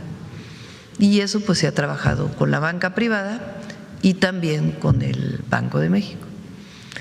El programa de Cosechando Soberanía para el campo, que son créditos para el campo de baja tasa de interés, también se trabajó con Banco de México. Entonces se trabajan temas conjuntos, pero las decisiones monetarias pues son del Banco de México. Presidenta, ¿considera que este respeto ha sido clave para preservar la credibilidad en el manejo de las finanzas públicas y la estabilidad económica del país? Sí, pero además, la verdad, Victoria lo ha hecho muy bien, la gobernadora del banco. Es una mujer muy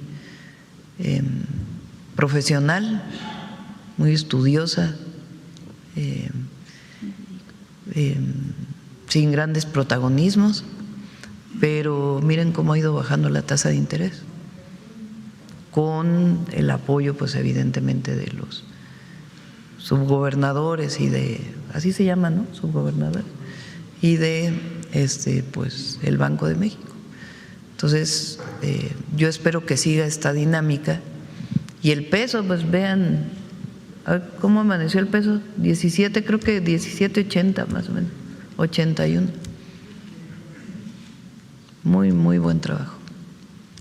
Presidenta, regresando al tema de vivienda, con este enfoque, ¿cuál es hoy el papel del Infonavit en la colaboración con desarrolladoras privadas para ampliar pues la oferta de las viviendas? ¿Quieres platicar un poco?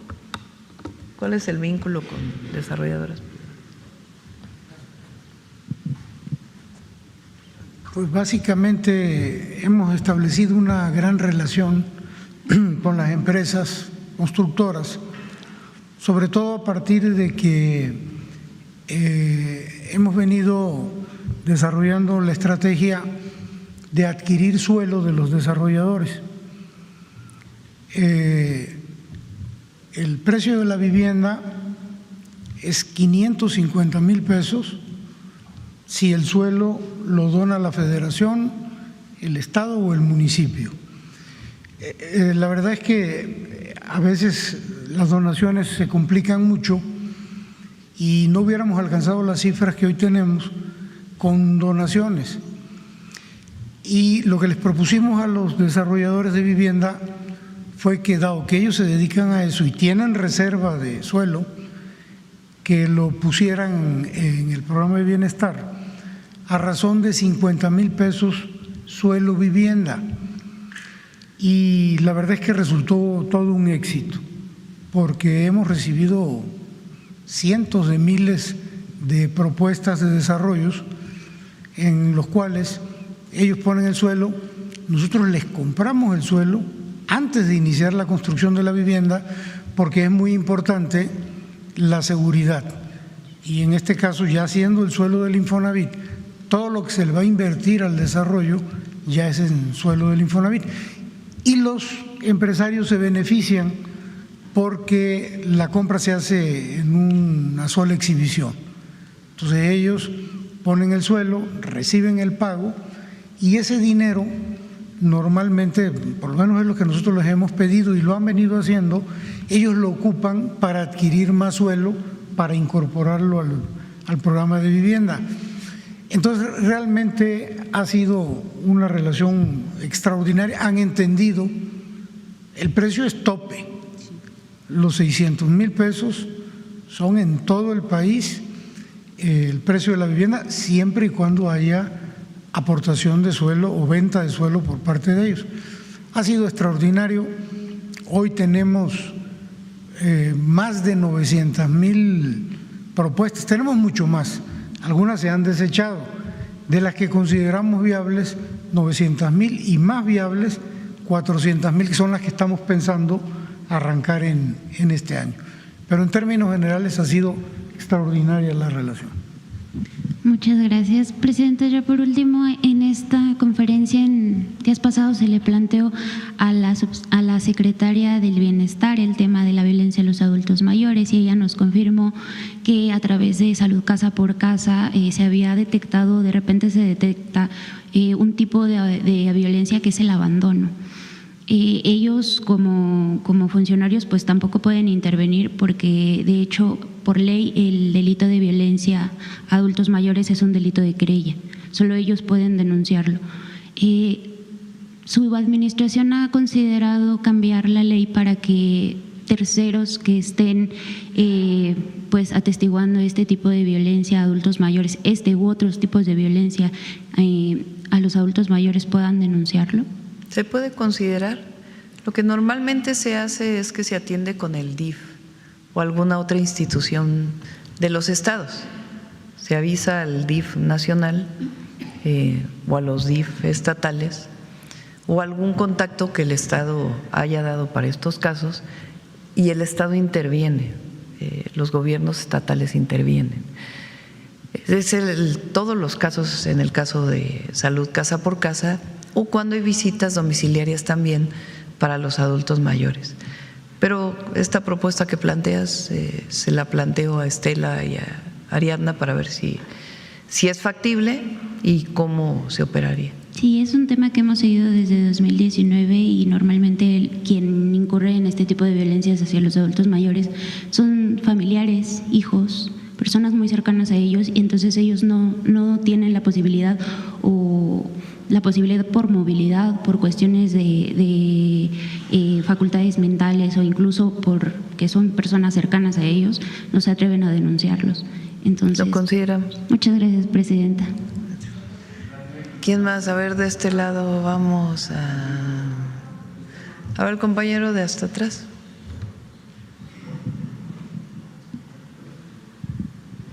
Muchas gracias, presidenta. Buenos días a todos. Julio Sánchez, de Uno TV.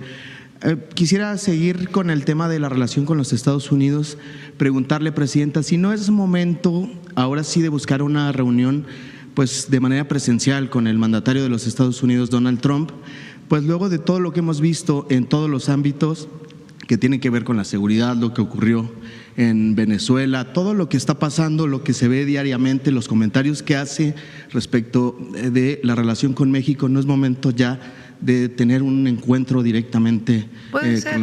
Sí, no lo desechamos. Él viene, la próxima semana se cumple un año de que llegó Donald Trump al gobierno de los Estados Unidos, el 20 de enero. Entonces, probablemente después, pues supongo que estará ocupado en este momento. Entonces, probablemente después del 20 estaremos buscando pues una llamada para ver todos los temas. Como lo dije, que por cierto, me dio mucha risa porque no sé qué medio, bueno, sí sé, pero no lo voy a decir, dijo que me había colgado el teléfono y que como dije que había sido una llamada breve, pues ya es toda la interpretación alrededor. No, se despidió de manera muy amable y me dijo, nos llamamos pronto. Y en efecto, pues nos llamamos pronto y yo esperaría pues a que pasara el 20 de enero, que imagino que él tiene muchas ocupaciones en este momento, para poder, si es necesario, pues hacer una reunión, pero para hablar pues de los temas pendientes que tenemos. ¿Lo invitaría a venir a México a que sea la reunión aquí en nuestro país? Pues ya veríamos. Tenemos mucho trabajo con ellos en muchos temas relacionados con el Mundial, recuerden. O sea, el Mundial es en 5 meses. Por cierto, ya vamos a presentar aquí la continuidad de todas las copas, mundialitos y todo lo que planteamos de apoyo y de desarrollo para los jóvenes, para llegar al Mundial y después. Entonces, viene el Mundial, hay muchos temas de seguridad, por ejemplo, que se están tratando con ellos, relacionados con el Mundial, por obvias razones, y otros temas que estamos trabajando con ellos en relación al Mundial. Entonces, pasando, digamos, el 20, pues a ver si buscamos una llamada y generamos las condiciones para el trabajo posterior. Y este año, pues es la revisión del tratado. Presidenta, ahora que habla del tema de seguridad y la relación que tienen y, digamos, estas mesas de trabajo, ¿se ha tocado en estos con los altos funcionarios de Estados Unidos o se lo ha dicho el presidente a usted en estas llamadas telefónicas lo que publicó un diario de los Estados Unidos que refiere sobre personajes de la política mexicana vinculados presuntamente o probablemente con el narcotráfico? Nunca se ha tocado ese tema, nunca, ni en las reuniones del acuerdo, del entendimiento que se tuvo con Estados Unidos, que les damos seguimiento cada mes, nunca se ha tocado ese tema, ni en las llamadas de teléfono, ni en las reuniones. No ha habido tema con ello. Se habla de personajes como el gobernador de Sinaloa, como el ex gobernador de Tabasco. Eso dicen los medios, algunos medios, no los medios, algunos medios, que la verdad inventan. Recientemente, no sé, el reportaje del Wall Street Journal, que no sé exactamente qué planteó, que venía nada que ver con lo que se habló en la llamada, ni se ha planteado nunca. O sea, no hay un caso en donde nos hayan dicho tenemos pruebas de esto, hay una orden de aprehensión, hay una no. ¿Y lo de las visas tendría que relación con esto, la cancelación de visas? Bueno, eso tendría que decirlo el gobierno de los Estados Unidos. Cuando nosotros les preguntamos de las visas, ellos dijeron, es una relación individual entre el gobierno y quien solicita la visa. Y ellos toman sus decisiones. Pero de ahí a que nos hayan dicho, hay que hacer un equipo, un grupo especial por estos temas, no, categóricamente digo, no ha habido esta solicitud. Presidenta, por último, quisiera preguntarle o pedirle algún comentario respecto de lo ocurrido en Campeche con el rector de la universidad. Hubo ahí una detención, salió en las noticias. ¿Algún comentario que nos pueda regalar, por favor? Pedí una nota el día de hoy al secretario de Seguridad y a la secretaria de Gobernación sobre cuáles son las, digamos, de qué se le acusa y cuáles son las pruebas para su detención. Cuando revisemos les puedo dar mi opinión. No puede haber en México ninguna detención que tenga que ver con un asunto político. No debe haberlo. Si hay una detención de un personaje relevante como un rector o alguna otra persona que tenga un espacio en la vida pública, periodistas que lo hemos visto aquí que se dedican a difundir y a garantizar la libertad de expresión, no debe haber nada que tenga que ver con un asunto político. No se puede usar la justicia como una vendetta política. Eso no puede existir. No puede existir. Ahora, hay personajes, como un rector, como un periodista, que pueden haber cometido un delito. Y no, también al revés, no por ser rector, pues estás exento de la justicia. O no por ser periodista, pues estás exento de la justicia si cometiste un delito. O no por ser presidente municipal, gobernador, diputado, senador o cualquier puesto de elección popular, si cometes un delito, pues tiene que haber cumplimiento de la ley, tiene que haber justicia. Entonces, en este caso en particular, pues hay que ver cuáles son las pruebas, ¿verdad? Entonces, si hay pruebas suficientes para la detención porque cometió un delito, pues no puede ser que por ser rector no tenga sus consecuencias. Ahora, si es otro tema, pues no debe usarse la justicia para ello, ¿no? La ley, decía Juárez, nadie puede estar por encima de la ley, nadie ni nada. La ley es una norma social que garantiza la democracia. Y nosotros tenemos que garantizar, por eso además el cambio en el Poder Judicial, para que los jueces garanticen la justicia que finalmente está establecida en las leyes. Entonces nosotros, nuestra lucha pues es por la democracia y porque la ley se cumpla siempre y que no se haga mal uso. Porque antes hablaban del Estado de Derecho, pero era para proteger a unos cuantos. No, aquí queremos que el más pobre esté protegido, que las mujeres estén protegidas, que los adultos mayores estén protegidos, que los más vulnerables estén protegidos y que aquel que haya cometido un delito, pues que se juzgue adecuadamente, se persiga y se juzgue adecuadamente. Entonces, para poder dar una opinión sobre este caso, pues tendría que estar bien informada. Nosotros confiamos en Laida, es una mujer pues que ha luchado toda su vida por la democracia en México. Pero bueno, hay que ver en particular este caso.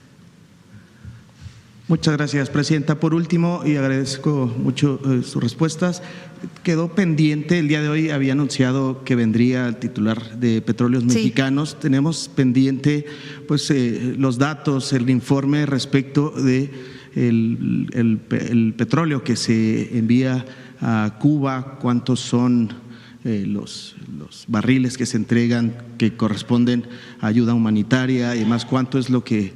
Sí, con gusto lo presentamos.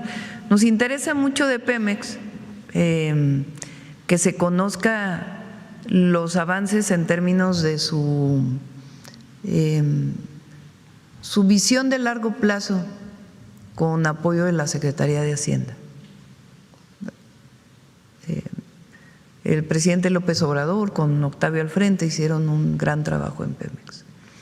Y nosotros lo que estamos haciendo es consolidando y dándole una visión de largo plazo y garantizando sus recursos con el apoyo de la Secretaría de Hacienda en un modelo muy creativo que ha permitido que incluso las calificadoras le suban la calificación a Pemex. Entonces es muy importante que el pueblo de México, porque finalmente Pemex es una empresa del pueblo de México y nosotros tenemos que informarle al pueblo cómo va Pemex, cómo va todo el gobierno, pero en particular cómo va Pemex. Y va muy bien. Entonces queremos dar todo ese informe, cómo se está avanzando en la petroquímica, la refinación pues está en su nivel más alto, muchas obras que quedaron en proceso se están terminando, la refinería Dos Bocas pues más de 300,000 barriles diarios. Entonces va muy bien Pemex, CFE también. Presidenta, el que México se convierta o que sea ahora el principal proveedor de petróleo para Cuba, ¿no tiene algún impacto en la relación con los Estados Unidos y el presidente Trump? ¿Qué planteamos nosotros? Primero, México es un país soberano y México toma sus decisiones, lo primero. Lo segundo, en las discrepancias, vamos a ponerlo así, entre Estados Unidos y Cuba, México está en la mejor disposición de ser un vehículo para generar un diálogo.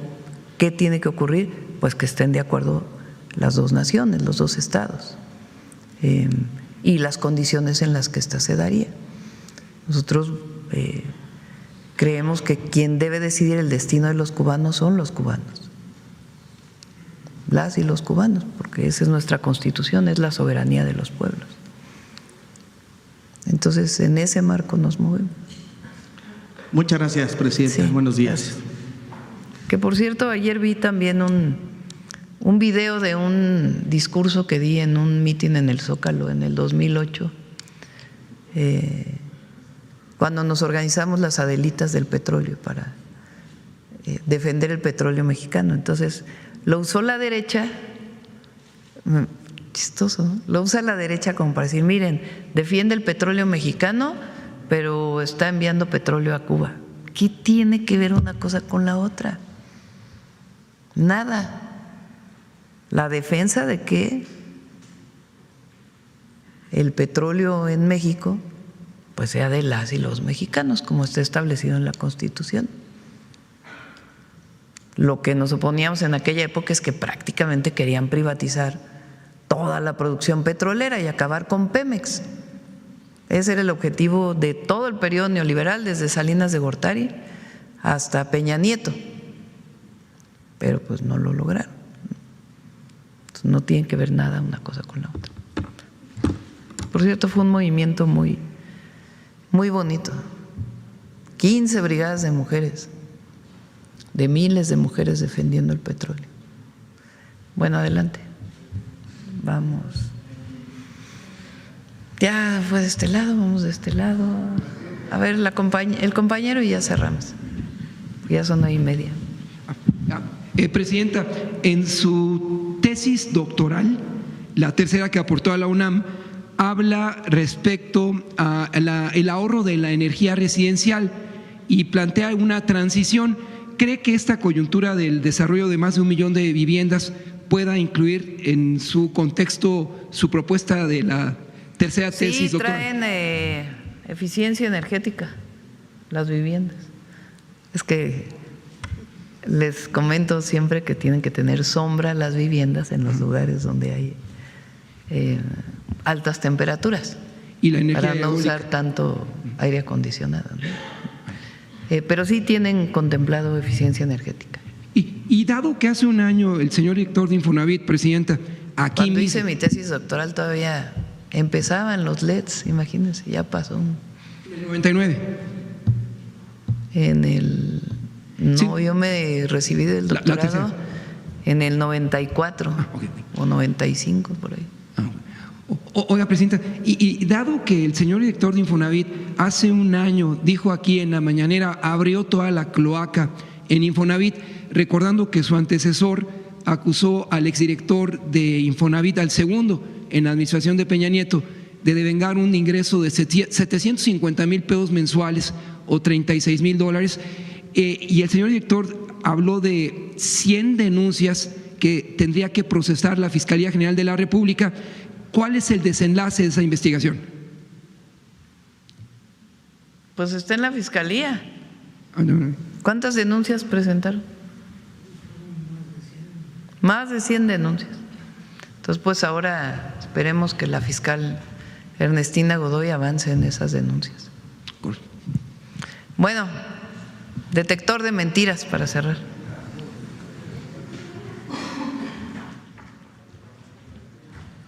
Con su permiso, presidenta, buenos días a todos y todas y todos.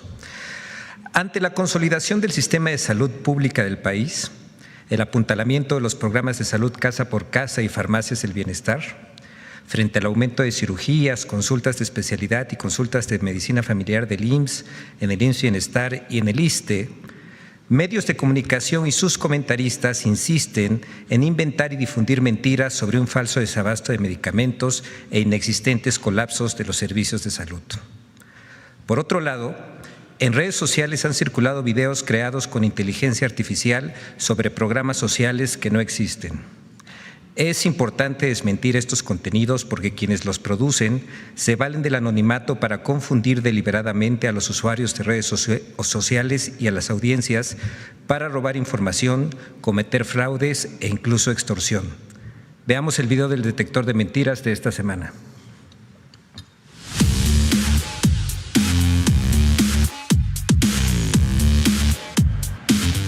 Falso desabasto en farmacias del bienestar, el supuesto espionaje con el nuevo registro de líneas telefónicas y hasta falsos programas sociales son algunas de las noticias falsas que el detector de mentiras localizó esta semana. 1. Mentiras sobre el sistema de salud. Los servicios de salud colapsaron en Nayarit. El sector salud, como hemos dicho en repetidas ocasiones, en terapia intensiva, hay equipo médico deteriorado, los pacientes en los pasillos, las clínicas cerradas por falta de médicos y de insumos. Sí, de hecho, así es como se está viviendo la crisis de este sistema de salud en Nayarit. ¡Mentira! El IMSS Bienestar aclaró que los servicios y urgencias no se han suspendido. Explicó que aunque en temporada decembrina la demanda llega a triplicarse, la atención se mantiene sin interrupciones. Aseguró que en el estado se ha fortalecido la capacidad hospitalaria, las cirugías y el abasto de medicamentos. B. No hay antídoto contra el piquete de alacrán. Otra niña de 12 años de edad falleció, murió en Guerrero. Pero ¿sabe qué? La picó un alacrán, como sucede todos los días en una buena parte de nuestro país. Sin embargo, no hay antídoto contra el piquete de alacrán en México. ¡Mentira! El IMSS Bienestar aclaró que el caso reportado por un medio de comunicación es de febrero de 2024 y que la paciente sí recibió el antídoto. La institución garantiza la atención integral y oportuna de picaduras de alacrán en todas sus unidades. Tan solo en Guerrero, durante 2025, distribuyó 74,813 frascos para asegurar la atención oportuna. C. La farmacia del bienestar en San Ignacio, Loyola y Metepec, Estado de México, no tiene abasto de medicamentos. Si vamos a Tlacomulco, en el Estado de México, los habitantes son los testigos de la propaganda del gobierno que no se traducen en acciones reales en el sector salud. Prometieron abasto de medicamentos y les dieron esto. Pero hace apenas un mes fueron las farmacias del bienestar. Y un mes y ya no están operando. ¡Mentira! El medio de comunicación que difundió la mentira confundió la logística de visitas domiciliarias del programa Salud Casa por Casa con el abasto en farmacias del bienestar.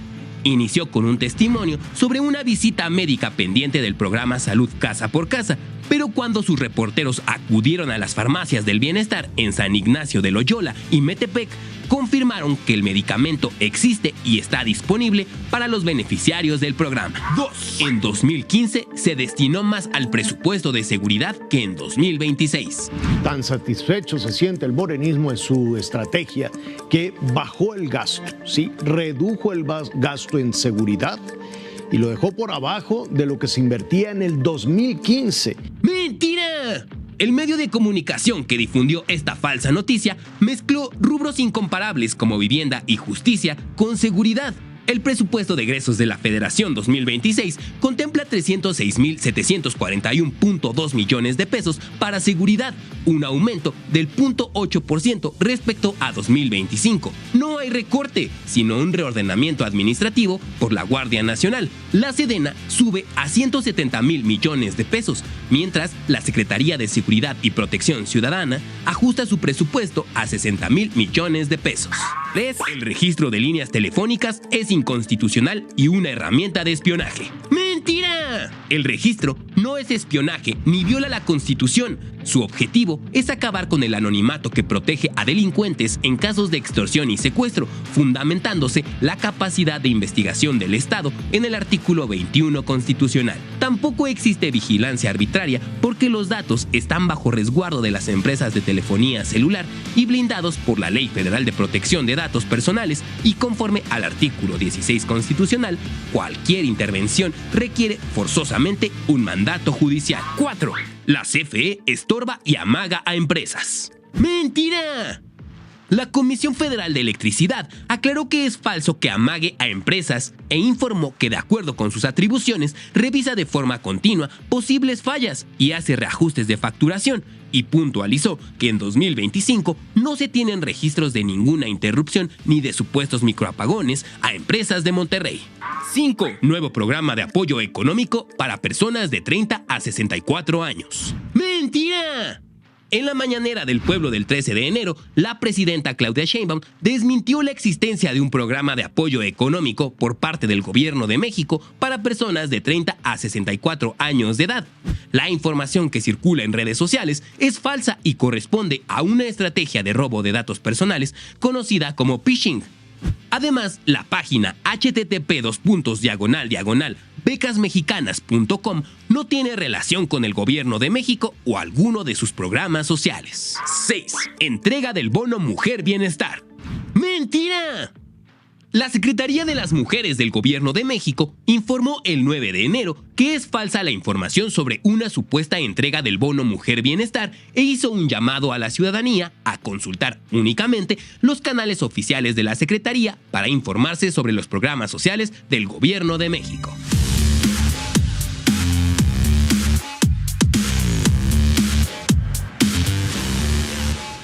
Gracias, presidenta. Gracias. No, qué bueno que lo preguntan. Mañana nos vemos aquí. Hubo ahí distintos problemas que no nos permitieron ir a los estados, repito, por el tema del turismo principalmente. El viernes vamos al Estado de México y ya regresamos el lunes para acá. La reforma electoral. A las 5 tengo reunión. Gracias.